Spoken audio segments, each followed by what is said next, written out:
Ya, assalamualaikum warahmatullahi wabarakatuh. Kembali lagi bersama saya di channel kami. Oke, kali ini saya akan menjelaskan bagaimana caranya mengatasi asam-aseman secara alami ya, tanpa menggunakan obat-obatan kimia. Jadi sebenarnya asam-aseman itu ditimbulkan dari pengolahan lahan yang kurang maksimal ya, karena ketika selepas dipanen kemudian dibajak itu masih ada jerami yang tidak busuk, dan inilah yang mengakibatkan tanaman menjadi asam-asaman karena rumput atau jerami yang tidak busuk itu akan mengakibatkan asam-asaman. Selain dari faktor rumput atau jerami yang tidak busuk, ada juga faktor tanah yang tidak pernah bisa kering ya, atau istilahnya cuwer ya. Kalau di daerah Jawa itu cuwer, jadi meceren ya, jadi meceren. Jadi sangat apa ya, kalau kita turun ke lahan itu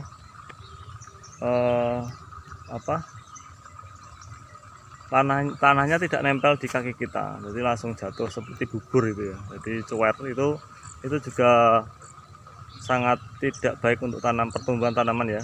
Jadi itu harus diatasi. Biasanya kalau untuk tanah yang tidak bisa kering itu harus pakai dolomit ya, sebelum melakukan pembajakan. Ini akan saya review tentang lahan saya ini ya. Ini juga saya sedang melakukan pengairan. Bagaimana caranya supaya tanaman padi kita itu sehat tanpa ada asam-asaman lagi. Oke, ikuti terus video ini ya. Ya, seperti yang saya sampaikan tadi, bahwa hal yang saya lakukan untuk mengurangi atau menghindari tanaman terjadi asam-asaman adalah seperti ini ya. Jadi ini saya airi ya, saya genangkan lagi seperti ini ya. Ini nanti juga yang sebelah sini saya airi ya, tergenang nanti. Jadi tanah liatnya atau tanahnya tidak terlihat sama sekali. Tujuan daripada penggenangan sawah ini adalah untuk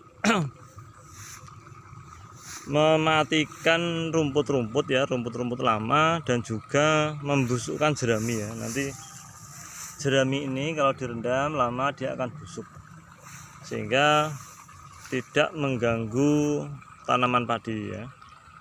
Dan itu juga sebagai pupuk organik ya, pupuk organik jerami kan sangat bagus ya untuk tanaman ya, sebagai pupuk organik nantinya. Jadi hal ini saya lakukan itu sejak lama ya. Jadi setelah proses pembajakan itu tidak langsung ditanami ya. Jadi ini saya lakukan pembajakan dengan singkal itu mulai hari Senin ya. Mulai hari Senin itu saya lakukan pembajakan. Setelah pembajakan dengan luku singkal ya, setelah dengan singkal itu kemudian besoknya digaru tapi hanya dirancah ya, dirancah itu dicacah. Nanti seperti video nanti setelah ini ya, ada video yang kemarin ketika proses pembajakan ya, dirancah.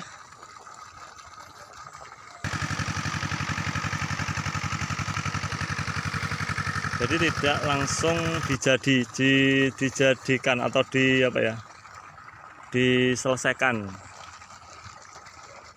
dibiarkan. Kemudian saya rendam dulu. Setelah direndam sampai 4 hari baru dilakukan penggaruan atau perataan. Ini sudah melakukan perataan seperti ini, dan sudah terlihat banyak sekali rumput-rumput yang sudah tidak tumbuh ya, sudah rata seperti ini.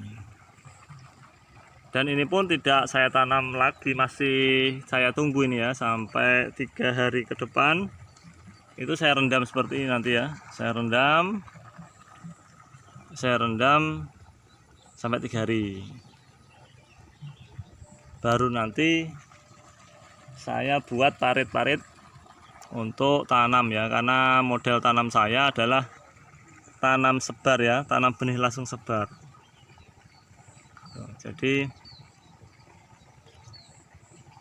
tidak menggunakan tapin ya, tanam pindah ya, karena sesuai hasil yang kemarin saya dapatkan, ternyata dengan tanam langsung sebar itu hasilnya meningkat 25% ya daripada tanam sebelumnya dengan menggunakan tanam pindah ya.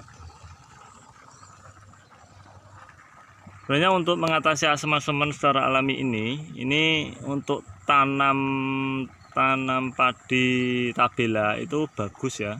Hampir rata-rata yang menggunakan tanam tabela itu tidak mengalami asam-asaman. Kenapa? Karena setelah dilakukan pembuatan benih berkecambah, itu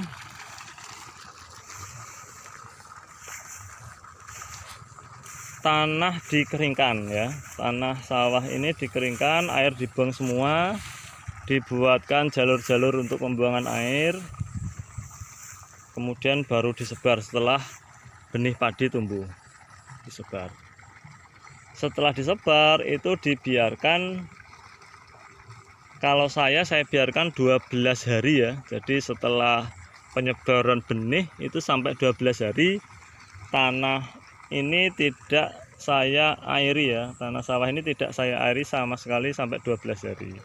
Itu juga sudah saya tunjukkan di video-video yang tanam ketiga kemarin ya.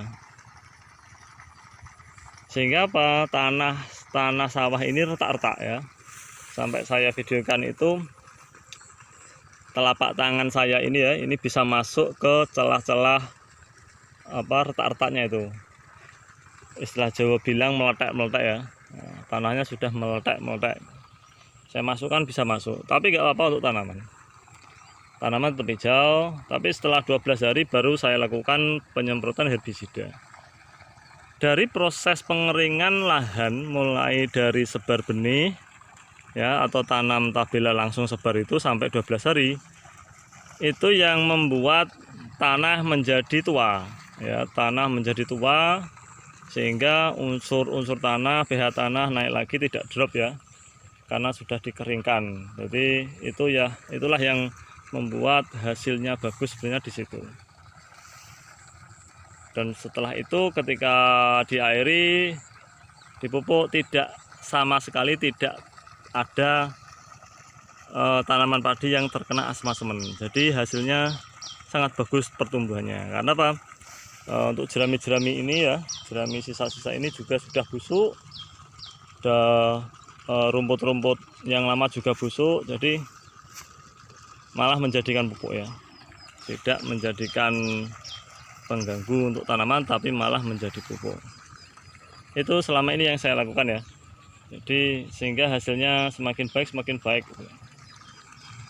Maka perlu saya ingatkan kepada Bapak petani seluruh di Indonesia ya, atau dimanapun berada,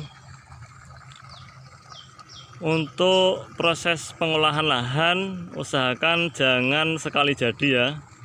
Istilahnya satu hari ini disingkal, besok digaru, besoknya ditanam. Itu akan berakibat kurang bagus ya untuk tanaman ya. Yang sering dialami petani itu rata-rata terjadi asma-semen, akhirnya disemprot banyak obat kimia. Pasti solusinya dikeringkan, suruh mengeringkan. Nah, itu memang salah satu unsur ya. Kalau kita mengeringkan lahan itu memang nanti pH tanah naik. Tapi kalau nanti dikeringkan juga tidak bisa, karena lahannya sudah air tidak bisa kering, maka solusinya adalah menggunakan dolomit ya. Dolomit itu tapi disebar sebelum proses pembajakan. Jadi banyak cara ya. Cuma kalau yang saya lakukan ini adalah cara alami ya, tanpa dolomit, tanpa obat-obat kimia ya. Jadi alami. Cuma prosesnya saja saya maksimalkan ketika proses pembajakan. Ini yang apa ya, yang sering saya lakukan ya. Dan alhamdulillah hasilnya juga memuaskan ya. Seperti panen yang barusan kemarin itu naik 25% dari biasanya. Karena ya proses diantaranya proses pengelolaan lahan yang baik ya. Ya, demikian informasi yang dapat saya sampaikan tentang bagaimana cara pengolahan lahan yang baik ya, supaya tidak terjadi asem-aseman pada tanaman padi kita.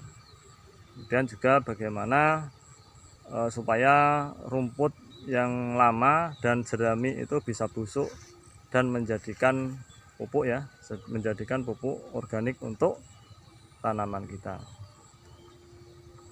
Jika video ini bermanfaat, silahkan ketik like, subscribe, dan nyalakan notifikasi untuk mendapatkan video-video terbaru dari channel kami. Oke, sekian saya akhiri. Billahi taufiq wal hidayah. Wassalamualaikum warahmatullahi wabarakatuh.